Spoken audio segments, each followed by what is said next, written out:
Hello student, welcome to online class of Prayag Public School. In earlier classes, we discussed the first chapter of nutrition in plants and discussed the autotrophs, heterotrophs, saprotrophs and mode of nutrition also, and very important topic we discussed is photosynthesis. In earlier class you can see and get the knowledge of that. Today we start insectivorous plants. हम लोगों ने ये discuss किया था कि कुछ plants ऐसे होते हैं जो अपना फूड खुद से बनाते हैं, कुछ प्लांट्स ऐसे होते हैं जो किसी दूसरे प्लांट के थ्रू भी अपना फूड ले लेते हैं. एक थर्ड टाइप का प्लांट्स है जिसको हम लोग बोलते हैं इंसेक्टिवरस प्लांट्स, जो अपना फूड सॉइल से भी लेता है और किसी दूसरे स्मॉल इंसेक्ट के थ्रू भी लेता है. तो इस तरह के प्लांट्स को हम लोग बोलते हैं इंसेक्टिवरस प्लांट्स, जो take their food from both soil and atmosphere and insect also. So definition is those green plants which obtain their food from soil and atmosphere and a small insect. Repeat, those green plants which obtain their food from soil and atmosphere and small insects. यानी अपने food ये कहाँ से लेते हैं? दो तरीके से लेते हैं. सॉइल एंड एटमॉस्फेयर से ले लिया, सॉइल से लिया या एटमॉस्फेयर के थ्रू ले लिया, एंड स्मॉल इंसेक्ट के थ्रू भी अपना फूड लेते हैं. ऐसा आप लोगों ने नहीं सुना होगा, आप लोग काफ़ी इमेजिन रख रहा होगा कि इस प्लांट्स इंसेक्ट को कैसे खा सकते हैं, लेकिन ये फैक्ट है कि जो प्लांट्स होते हैं वो भी इंसेक्ट को एज अ फूड यूज़ करते हैं. तो soil and atmosphere and the small insects. Okay, तो इंसेक्ट के थ्रू भी लेते हैं. आप इस फिगर को 1.6 एनसीईआरटी बुक का देख सकते हैं. वहाँ के प्लांट्स बना हुआ है जो इंसेक्ट उसमें जाके जब बैठता है तो उसको क्लोज कर लेता है और उसको डाइजेस्ट कर जाता है. तो इस तरह के प्लांट्स को एग्जाम्पल है पिचर प्लांट्स एंड सैंड्यू. और भी प्लांट्स हैं, तो हम लोग यहाँ पे दो एग्जाम्पल देख रहे हैं, pitcher plants and sundews are the insectivorous plants. Okay, the insectivorous plants is those plants which take their food from the soil, atmosphere and insect also. Next is symbiosis. What is symbiosis? Symbiosis एक relation है, एक तरह का relation है जहाँ पे साथ में रहते हैं और एक दूसरे की हेल्प करते हैं. इसी को हम लोग बोलते हैं सिम्बायोसिस, जहाँ पे दो ऑर्गेनिज्म, दो चीज़ें एक साथ रहते हैं और दोनों एक दूसरे के रहने और खाने का हेल्प करते हैं, तो उसको बोला जाता है सिम्बायोसिस. तो एक से एग्जाम्पल देखिए definition. Some organism live together, यानी कुछ ऑर्गेनिज्म साथ में रहते हैं. Some organism live together and share both shelter and nutrients. क्या क्या शेयर करते हैं? शेल्टर एंड न्यूट्रिएंट्स, इन दोनों को शेयर करते हैं, यानी कि रहने के लिए और खाने के लिए. This relation is called symbiosis. तो symbiosis simple is a relation in which they share both shelter and nutrients. So that organisms which share the shelter and nutrients, those are called, this relation is called symbiosis. Okay, and symbiosis is simple, is a relation between two organisms live together and share their shelters and nutrients. Main point is this, shelter and nutrients. इन्हीं दोनों पे ये share करेंगे और live together साथ में रहेंगे. इसी रिलेशन को बोलेंगे हम लोग सिम्बायोसिस. इस तरह के जो कुछ है उसको बोलते हैं राइजोरियम bacteria.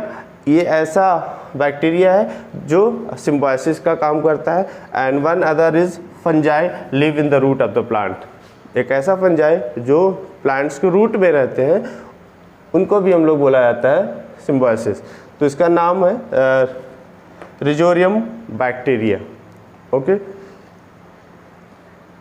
Next is very important topic, that is how nutrients are replenished. How nutrients are replenished. तो सबसे पहले हम लोग डिस्कस करते हैं व्हाट इज रिप्लेनिश्ड. रिप्लेनिश्ड क्या होता है, पहले इसकी स्टोरी को हम लोग समझ लेते हैं. तो इसमें ऐसा है कि जब हम लोग किसी भी फील्ड में, किसी भी खेत में अगेन एंड अगेन जब हम लोग कोई प्लांट्स लगाते रहते हैं तो day by day, time to time उसकी क्या होती है कि जो फर्टिलिटी होती है, उसकी जो वैल्यू होती है सॉइल की, वो कम होती जाती है, डिक्रीज होती चली जाती है। तो कुछ टाइम के बाद ऐसा होता है कि उसकी फर्टिलिटी बहुत डाउन हो जाती है। इसलिए हम उस फर्टिलिटी को मेंटेन रखने के लिए कुछ प्रोसेस यूज़ करते हैं जिससे फर्टिलिटी ख़राब ना होने पाए और क्रॉप्स हम लोग प्रोड्यूस करते रहे। तो इसी कंसेप्ट को, यानी कि फर्टिलिटी को इम्प्रूव करना, सॉइल वैल्यू को इम्प्रूव करना ही कहलाता है रिप्लेनिश्ड। ठीक है, तो सॉइल में हम लोग जानते हैं कि क्या क्या चीज़ें होती है, नाइट्रोजन, पोटेशियम एंड फास्फोरस, ये 3 चीज़ें सॉइल में पाई जाती है, जिसके थ्रू हमारी इन्हीं तीनों को हम लोग कहा जाता है मिनरल्स कहा जाता है। किसको? Nitrogen, potassium and phosphorus. Nitrogen, potassium and phosphorus, इसी को देखिए यहाँ पे नेम दे दी गया है NPK, nitrogen, phosphorus and potassium के लिए यूज़ किया जाता है। तो NPK is nitrogen, potassium and phosphorus, ये चीज़ें यूज़ की जाती है। तो इसी को मेंटेन करने के लिए हम लोग रिप्लेनिश्ड किया जाता है, यानी कि इसी को मेंटेन रखना कि ये आपकी सॉइल में, यानी कि मिट्टी में कम ना होने पाए, इस कंसेप्ट को बोलेंगे रिप्लेनिश्ड। ठीक है, तो इस रिप्लेनिश क्या है? The main nutrients required by the plants are nitrogen, potassium and phosphorus are called minerals. तो इन मिनरल्स को सॉइल में मेंटेन करना ताकि फर्टिलिटी बनी रहे, इसी को कहा जाता है replenished.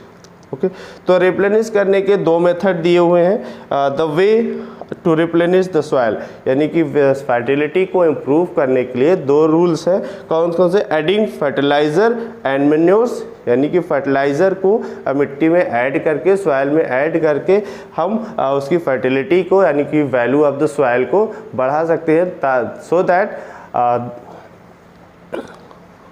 Production can be improve. क्योंकि प्रोडक्शन ऑफ द कार्न, यानी किसी भी प्लांट्स की प्रोडक्शन को बढ़ाया जा सके, इसके लिए हम लोग फर्टिलाइज़र का यूज़ करते हैं, जो एक तरह का साइंटिफिक फर्टिलाइज़र होता है जो नाइट्रोजन, पोटेशियम को इम्प्रूव करता है। तो इस तरह के 2 आप देख सकते हैं, NPK, जिसको NPK means nitrogen, potassium and phosphorus, and this is and urea, this is urea.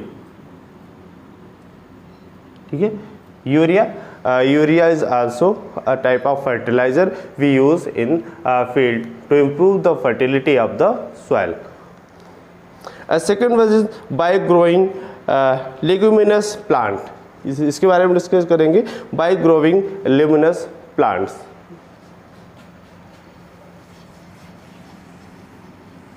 तो what is the leguminous plants, इस चीज़ को हम लोग डिस्कस करते हैं कि लेगुमिनस प्लांट्स होते क्या है। सी लेगुमिनस प्लांट्स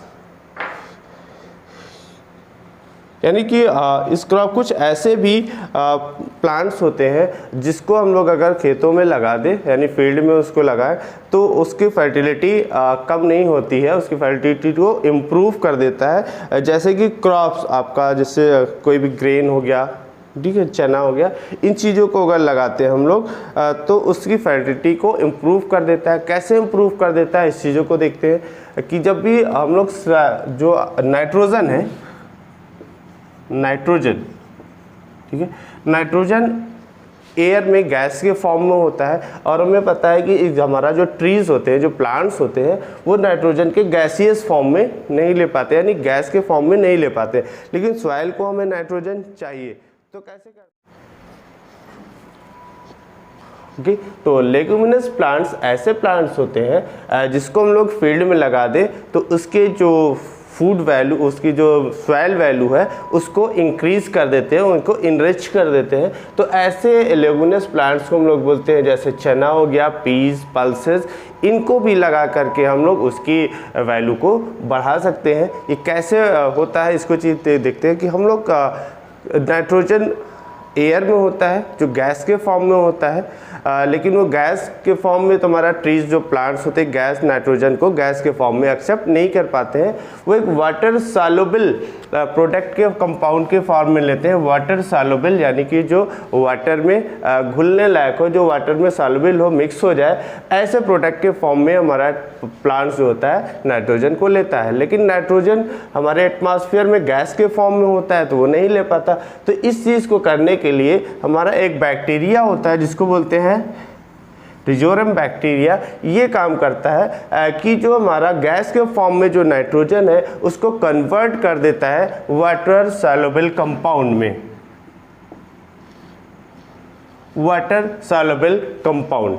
ओके, तो वाटर सॉल्युबल कंपाउंड में इसको कन्वर्ट कर देता है। तो इसलिए से ये सारे जो प्लांट्स हैं इनको लगाने से हमारे सॉइल की जो रिप्लेनिश्ड हो जाता है, यानी कि वैल्यू एनरिच हो जाती है, बढ़ जाती है।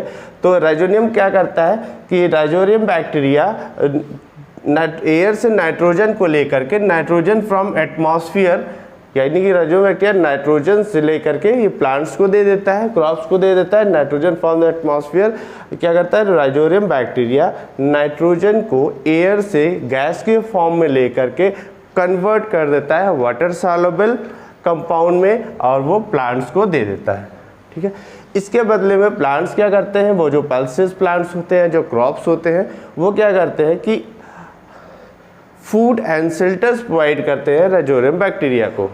यानी कि नाइट्रोजन देता है कौन, राइजोनियम बैक्टीरिया जो एटमॉस्फेयर से लेके उसको वाटर सॉल्युबल कंपाउंड में चेंज कर देता है और चेंज करके प्लांट्स को दे देता है।